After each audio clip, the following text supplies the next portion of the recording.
Hello and welcome. This is Kyle Edwards with Top Mint Games, and today I'm going to show you how to sort your cards. There's different ways to sort your cards, and the biggest question you have to ask yourself is, why am I sorting these cards? What do I need to sort them for? If you're just playing the game and you have a really small collection, just a few cards, you don't really need to do extensive sorting, really. You know, maybe just throw some cards in a box that you don't really want to use, like some bulk commons. You know, maybe put in a special box or a binder cards that you do want to play in your decks and use or collect and look at. You know, binders are a great way to display them, or, you know, find another cool way to display them, put them on the wall, or something. And then, you know, maybe if you have cards that are worth something but you're not interested in, you might just throw them in a trade binder. But this video is if you have a lot of cards and you want to keep them very well organized. Perhaps you're selling cards, or you're wanting to sell your cards online, or perhaps you need to sort them by set so that you can get a higher price for them, and you've got more time than money, and you want to go through all that effort, because if you have a lot of cards, it can take a lot of time to sort. And that's what I'm doing here tonight. I'm sorting cards. I do this a lot. But this way I can be able to put it in inventory so that I can let my customers know what I have, and so that they can know what I have exactly, because, you know, in any kind of card game, the subtleties matter. If you just have a couple of cards, you know, usually it's easier to describe what you have. But if you have loads and loads of cards and you're going to post them online on your store, then you're going to want to differentiate between, is this card a first edition card? Is it an unlimited card? Is this card, like, how good of a condition it is in? You know, if you use TCG Player conditions, and most card game stores use these conditions, it's like, is the card near mint, light play, moderately played, heavily played, or damaged? You're going to need to have your cards sorted that way. That way, when you go fulfill orders for your customers, you're going to be able to go find the card really quick, get it to them, get it shipped out, or hand it to the customer and check them out in your store and get them on their way and make sure they're happy. Because if you're not able to find the cards, you can't sell the cards. And if you can't find the cards quickly, you're not going to have happy customers. And happy customers want to come back and keep doing business with you. So that's kind of the point of this whole operation here that we have. Now, when I sort Yu-Gi-Oh cards, which is what we're going to go over here, and different card games have minor subtleties, and perhaps I'll make some other videos where we talk about those, but right now I want to talk about Yu-Gi-Oh. Yu-Gi-Oh is probably the easiest card game to sort, in my opinion, and the biggest reason for that is on every Yu-Gi-Oh card, and on the Pendulum cards it's in a different spot, but on all the cards they have a set code. And you can see this one. This one is JOTLEN082. And that code tells us everything we need to know for the most part. Other than that, we need to see if it's a first edition or limited edition or whatever. And so here's a good example. Here's one of each. So this card is limited edition. And on the newer cards, they'll say that down here, because when they came out with Pendulum cards, they kind of had to rearrange the card boxes, so now it says it down here. If it says first edition, it'll be right here. The newer cards, it'll be down here. And then if you don't see anything, it's what's called unlimited edition. It's not first edition, it's not anything. And an interesting subtlety that some people don't notice is that if it's unlimited edition, it's going to have a silver, what's called the Eye of Anubis. It's like a little hologram to prevent, well, to help curb counterfeiting. Basically, I haven't seen any good counterfeits for Yu-Gi-Oh. And then if it's first edition or limited edition, it's going to have a gold foiling instead of the silver foiling. As you can see the difference, like these behind them are, you see, right next to each other. Okay, anyway, so that's going to help you with that. The set code, JOTL, that tells you what set this is. This set, JOTL, is Judgment of the Light, and EN means it's English. So if it's Japanese, which, by the way, Japanese cards and Yu-Gi-Oh have different card backs. They'll have a different symbol down here. But, you know, if it says JP, if it says SP, it means Spanish, and so on and so forth. They have a code for each language, which is helpful because let's say you're not the best at recognizing different languages, and you're not so sure if this is Italian, is this Portuguese. If you look at the code, it's going to tell you what language the card is.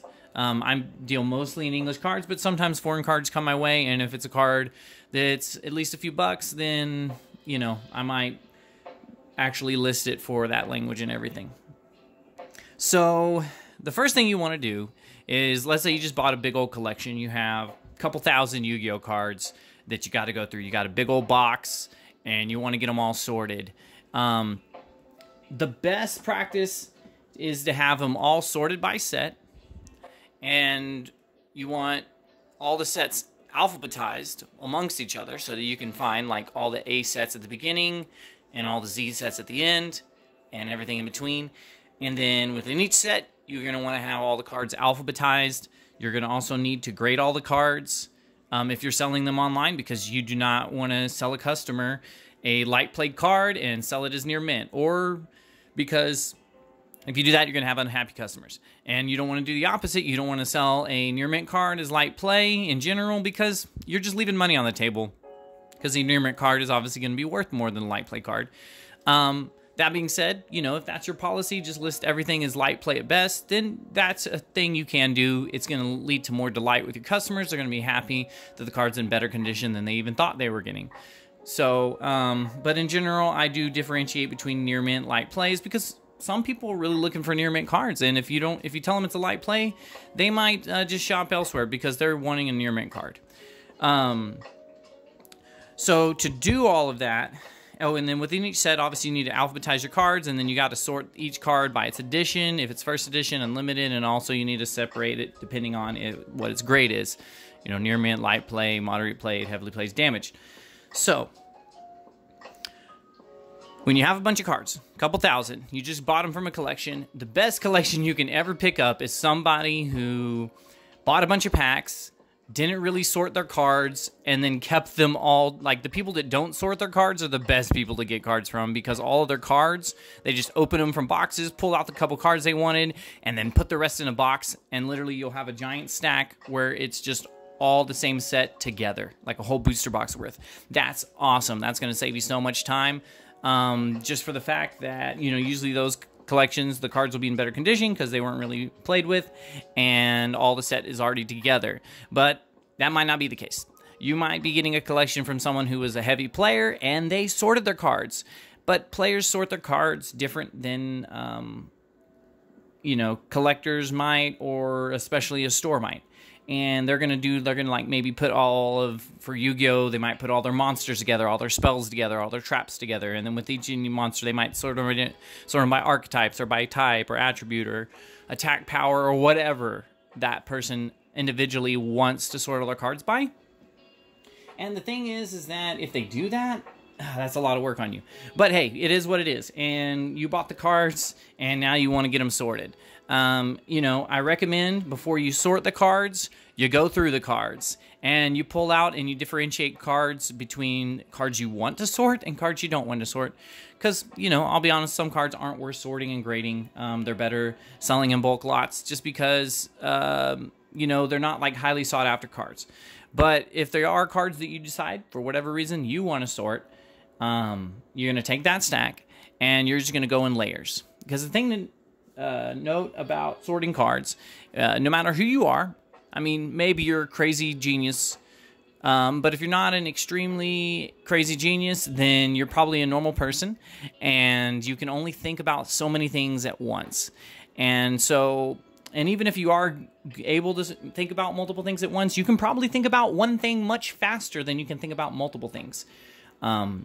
So because of that, I always sort in layers, sort one at a time. So the first thing I do is I go through a stack of cards, which these have already been done, so I don't have a good example of this, but you're going to go through all the cards and you're going to sort them. And for Yu-Gi-Oh, I sort them by set code because I'm sorting them by set. So if the set code starts with a J, I'm going to put it in the J's. And by the way, you're going to want to get yourself a good sorting tray. This is the best sorting tray I have ever seen. I don't know of any sorting trays that exist that are any better. They are all labeled A to Z and also 0 to 25. and they're labeled on both sides. Like it has Z25 here, Z25 here. You might not be able to see exactly, but maybe you can see the M12 right here. So that's on both sides. So whether you're looking at it this direction or this direction, you can see it either way. And the cards just fit in nicely. So like if this card, let's see, Judgment of the Light, this card's a J. You just throw it in the J, and it just kind of clicks in place. You know, if you were doing it from this, if you're left-handed, it just depends on if you're left or right-handed, really. But it works for either lefties or righties. You just throw the card in, and it falls in place. Like the cards just kind of go where they need to go. And that's good because you need to sort cards quickly. You know, you want to get it done. And so this sorting tray is manufactured. I don't know who exactly manufactured it, but the company that sells it and that licenses it to be sold and gets it manufactured somehow is called Cool Stuff Inc. They're actually a game store, and I'm pretty sure they were like, hey, we really need a sorting tray to sort cards because we sort a lot of cards. And everything on the market is not good enough for us because we want to do everything the most efficient way. And so they basically designed their own. And it's a very good sorting tray. I got multiples even. Like if I have someone else sorting cards at the same time, I have 2 different trays here. They stack, which is another great feature of them. They're kind of pricey, but I think it's mostly just due to the shipping because, you know, this is just hard plastic that's hot molded. But anyway, you can get them from CoolStuffInc.com is the cheapest place to buy them. You can find them on eBay and Amazon and stuff, but they're going to mark it up. So if you go to CoolStuffInc.com, you know, I'm not sponsored by them in any way, but they have the best sorting tray. So if you want to do this as fast as possible, you're going to want to buy this sorting tray if you're sorting lots and lots of cards. Because, you know, I sort thousands and thousands of cards every month. And this has saved me so much time. So you're going to sort all the cards by set number. So, for example, I got lucky, and J in Yu-Gi-Oh! Really only belongs for the most part to JOTL. And also, it's good to sort one collection at a time because usually players will play for a certain amount of time or collect for a certain amount of time. And if you sort their collection all at once without mixing it in with other people's collections, you'll notice that, hey, you know, they were playing during this era, so they only have like these sets. So it already kind of does a lot of work for you in the sense that you're not dealing with a lot of sets all at once. But anyway, your brain can only handle one thing at a time. So if you're sorting by set, the first thing you want to do is sort by letter by set, and don't sort by set. And you'll eventually sort by set. So you sort them all by letter, you know, A's, B's, C's, D's, J's, etc. Once you get that done, then you're gonna set all those cards aside, keeping them sorted between A, B, C, D, E, F, G, and then you're gonna sort them within the set, or each letter by set. Well, so happens all these J's are JOTL. So cool, I already have that done. I don't have to sort these. I know they're all Judgment of the Light. They're gonna go in the box with Judgment of the Light. Okay, so after J comes L. Now, all of these cards right here are in L's. And there's a lot of different L cards and a lot of different L sets in Yu-Gi-Oh! Because there's a lot of legendary collections, which all start with LC something, like LC01 or LC05 or LCGX. There's also Legacy of the Valiant, which is what we're dealing with here. So these are all sorted by L, but they're not sorted by set. So what I'm going to do is I'm going to just take my cards, and I'm going to go through, I'm going to look at them. And a lot of cards will usually be together. You know, these are all Ghost Tricks and Monarch Awakens, and they're all Legacy of the Valiant, LVAL. So these are all L's. That's all I'm dealing with. So now I'm going to go to the second letter. I have LV, so I'm going to put this in the V because it's LV, LVAL. And if there's multiple LVALs or like multiple LVs, like which in Yu-Gi-Oh is not, but like there's multiple legendary collections. Like, see, this is LCYW. I'm going to have to figure out how to do that. So, you know, just use your brain and go, okay, we're just going to put LCYW here because Y is kind of far down on the alphabet. And so what we have here is we have a Uriah Lord of Searing Frames. It's LCO2. So LCO2, I'm going to put that here because I might have some LCO1s. So I'm going to put LCO1, LCO2, 3, 4, etc. Okay, so LCYW. And notice here I got a bunch of cards the same. These are all LCYW, which is super helpful. Okay, now we got to another set. We got LTGY, it's Lord of the Tachyon Galaxy. So we're going to go to the T, because it's LT. So I'm going to put that here. Okay, we're back to LCYW. Now we got LCGX. G. So LCYW, YW, YW, LTGY, LCGX. So GX is right there. See, so on and so forth. LON. So I'm going to put these on the O's because it's LON. And so, see, now I have these sorted by set.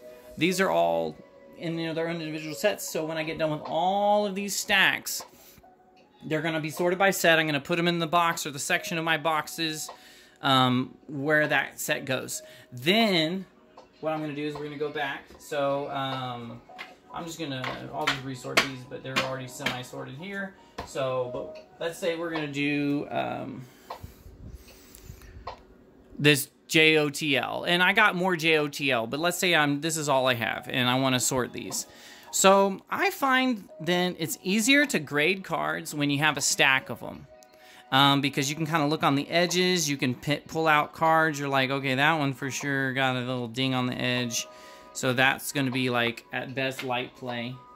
But anyway, you're going to need great lighting. You want really good lighting to grade your cards. Just in general to work, it's good to have good lighting. Like some of these letters and text are small, so it's good to have good lighting so that you can see. But especially if you're grading, because what you're going to want to do is you're going to find the light. And so I got a light right here, and you're going to hold it at just the right angle where you can see every little blemish on the card. And you're going to go through and you're going to just start pulling out cards like that. It's no good. That's got a scratch. That one's, yep. That one. And you're just going to go until you got all the bad ones sorted out. So what I'm doing is all these cards in my hand right here, these cards are seemingly near mint, like on the face. They could not be near mint because of the back. I'm going to go through and look at those in a second. But for now, I'm just looking at the face of the cards. So I'm just looking in the light. Okay, if I see any imperfections, to make it light play, I'm going to throw it in this. And these might be light play, they might not, but they're at least light play because I'm seeing something on the card. And this is a art.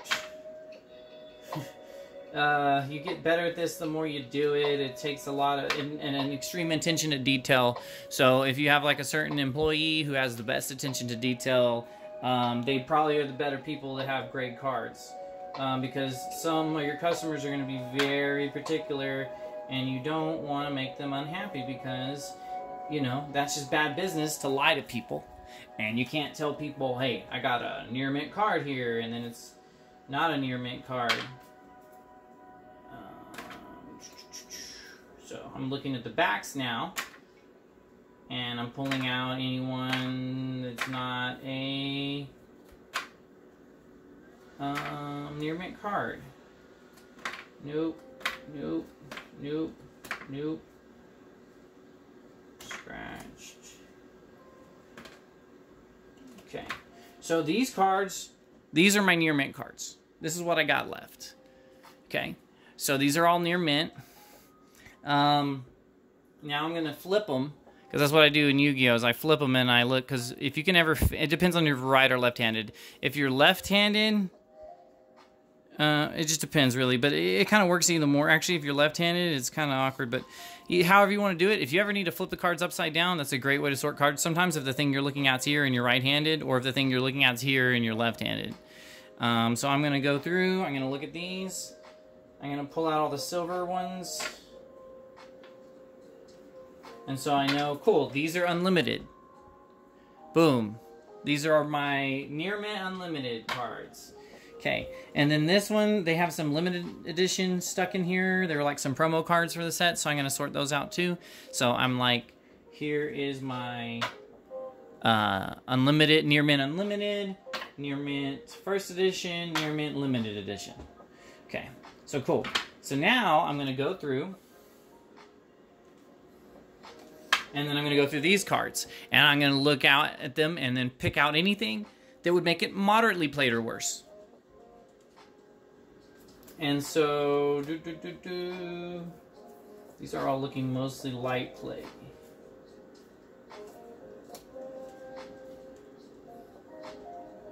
That's thing.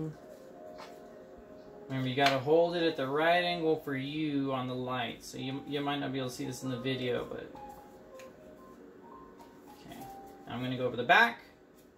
I've got too many scratches to be light play.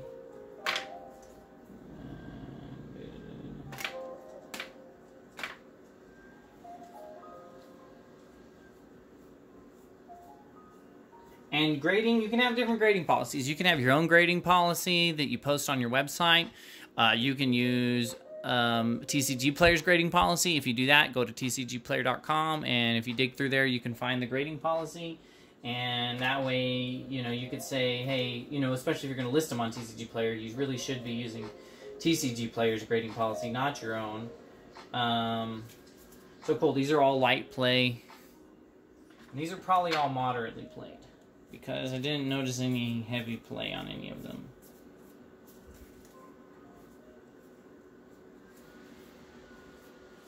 Cool. So these are all moderately played, so I'm going to put these down here. And now I'm going to go through these. I'm going to differentiate. See, first edition and or limited. It's got the gold. Separate the gold from the silver. Cool. So I got unlimited, light play. This one's limited edition. So these are first edition and then unlimited edition. So near mint, light play. These are moderately played. These are first editions. So boom. So cool. We have all of our cards sorted like this. So then what I'm going to do is, let's say this is the entire population of our Judgment of the Light cards. Then I'm going to go ahead and, this is not a lot of cards to deal with, but if I have a big old stack of cards, I will then take this and use my tray to alphabetize them or sort them in some way to get all individuals. But notice how I don't have any duplicates. So these are all individual cards here.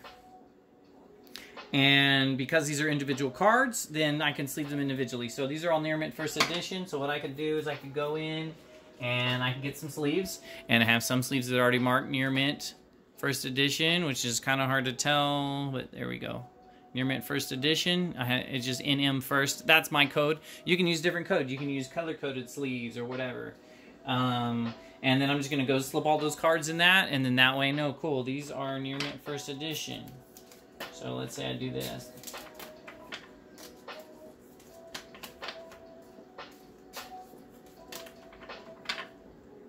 And obviously you might have duplicates, and if like this was the same card, I would put them in the same sleeve. That's what I would do.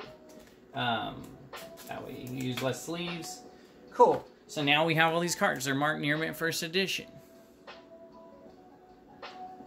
Cool. So what you're going to do is you're going to do that with all those, and then at some point you're going to have them all sleeved. They're going to be all graded, and then you're just going to alphabetize them. And then I would have a system within them, so like on how you want to do your cards. Like, so what I do personally is I have the most played card first, and then the better cards in the back. So like it would go like damaged unlimited, heavily played unlimited, moderately played unlimited, light play unlimited, near mint unlimited, and then it would go to damaged first edition, heavily played first edition, moderately played first edition, light played first edition, near mint first edition. And that would be just for one card. Like that would be all of my yellow dust-ons. And then all those yellow dust-ons would be together. And guess what? Yellow dust-on. So you're going to have to alphabetize at that point by name. And then you're going to have that. So I'm going to pull out a stack actually here and give you a good example of some cards that I have sorted by set. Let's see, what's a good one that I have sorted. Okay, here's a set. Okay, so here, this is a Yu-Gi-Oh set. Oh, I'll show you that too. Let's see.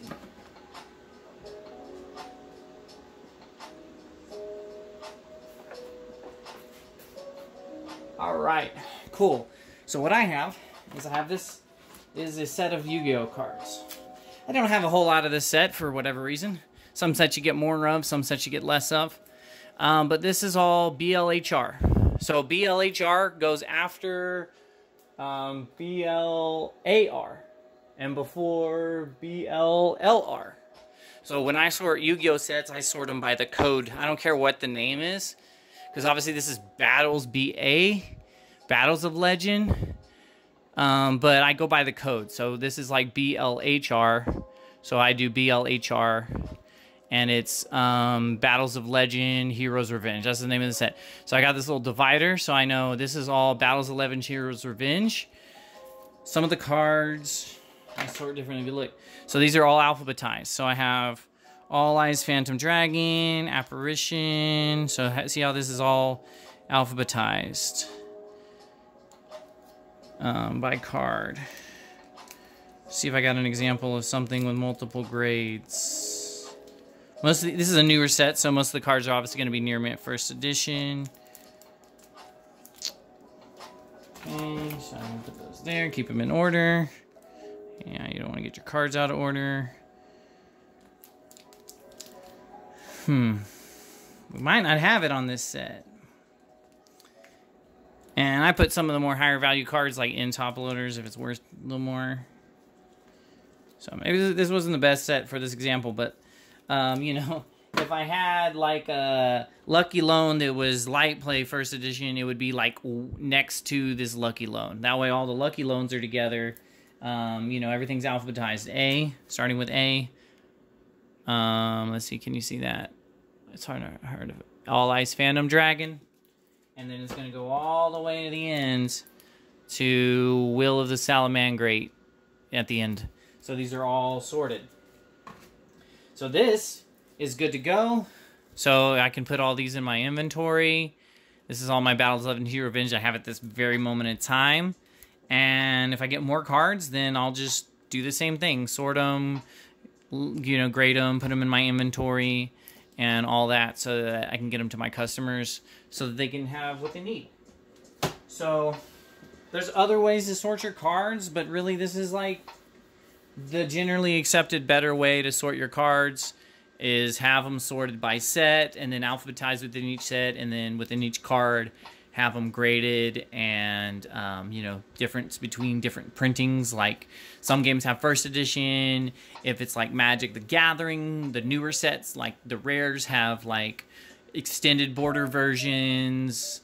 You might have showcase versions of different cards in Magic, and you know, different card games have different alternates. Like, oh, especially in Magic, you have foil and then non-foil. So I would have all those cards together, but they wouldn't, if, you know, one was foil and one was non-foil, I wouldn't have them in the same sleeve, and I would have like one of the sleeves marked foil. It would say foil on the card. That way I don't accidentally, you know, like, okay, here's some Magic cards that I have semi-sorted. But see how this one says foil? This one's a foil. This one's a light play foil, you know, near mint, light play. And then this way I can differentiate between the different cards. You know, these are light play, these are near mint.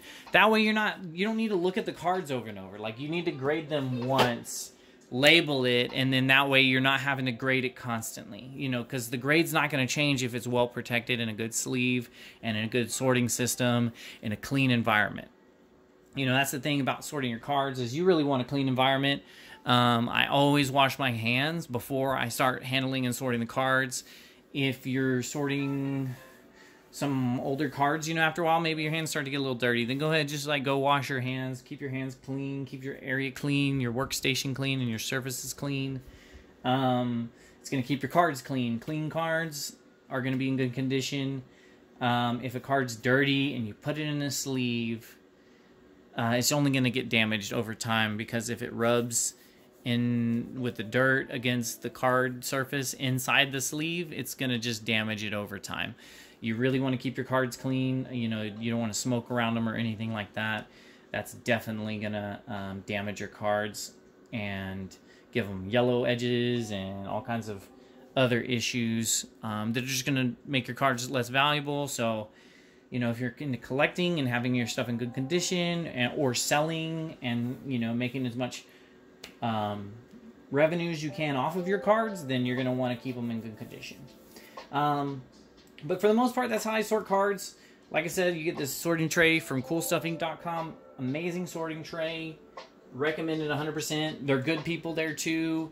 I've bought some things from Cool Stuff Inc. other than the sorting tray, and they've always taken care of me. I've spoken to their customer service before.